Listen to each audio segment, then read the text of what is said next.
নমস্কার সকলকে, spiritual creative Debjani সেটাই চ্যানেলে সকলকে স্বাগত জানাই। আজকে নিয়ে চলে এসেছি আরেকটি রান্না নিয়ে, সেটি হলো ফুলকপির তরকারি। আপনারা পুরো ভিডিওটি দেখতে থাকুন, তবেই বুঝতে পারবেন পুরোটা।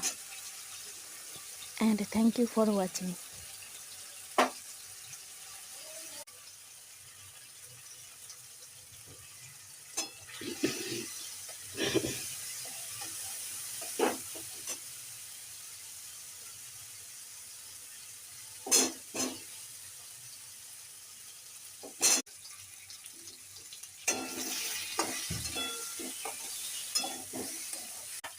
হলুদ কালার হ্যাঁ